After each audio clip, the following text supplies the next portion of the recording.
নমস্কার, আমার আজকের আড্ডার আসরে আপনাকে অনেক অনেক স্বাগত জানাই। আজকে আপনার সঙ্গে একটা অন্য বিষয় নিয়ে কথা বলবো। একটা ছোট্ট দু অক্ষরের শব্দ, র্যাগিং।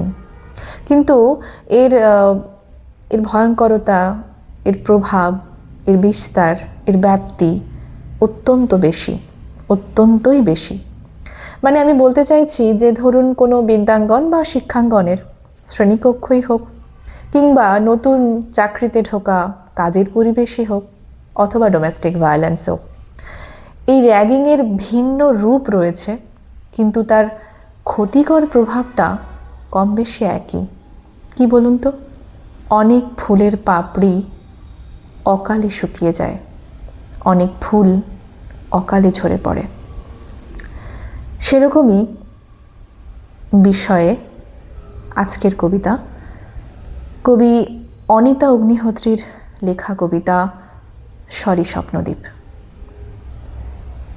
সরি স্বপ্নদ্বীপ, তুমি খুন হবার আগে যারা ফোনের পিছন থেকে বলছিল বল বল ভালো আছি, তোমার খুনের পরে যারা বিশ্ববিদ্যালয়ের পবিত্রতার দাবিতে পুলিশকে ঢুকতে দেয়নি, যারা বলেছিল দুদিনে কতটা র্যাগিং করা যায় বল, তাদের আমরা কেউ খুঁজে পাবো না।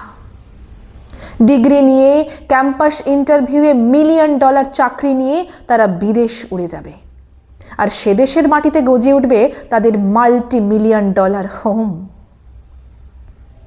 কত ভয় পেয়েছিলে তুমি, মৃত্যু ভয়ের সামনে দাঁড়িয়ে মার খেতে খেতে মরে গেছো। কিভাবে তোমার রক্তপাতের পাপ মোছাবো বাছা আমার? কত কবিতা, কত প্রবন্ধ, কত ধিক্কারে। এই মেধাবীরা দুর্বলের ওপর অত্যাচার করে, সবল আর ধনীর পা চাটে।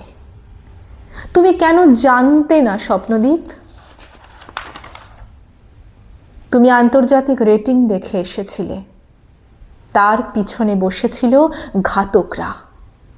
কলকাতায় একটা ফ্ল্যাট থাকলে, একটা গাড়ি থাকলে তুমি বেঁচে যেতে। তোমার মতো কেউ নিহত হলে আমরা কয়েক লহমার জন্য জেগে উঠি, আবার ঘুমিয়ে পড়ি।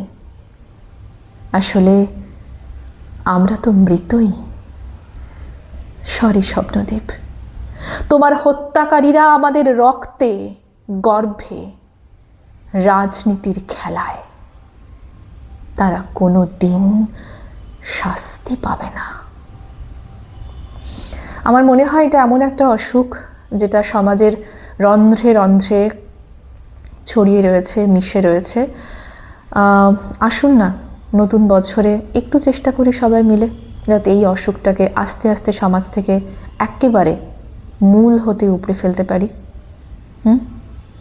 ভালো থাকবেন, সুস্থ থাকবেন।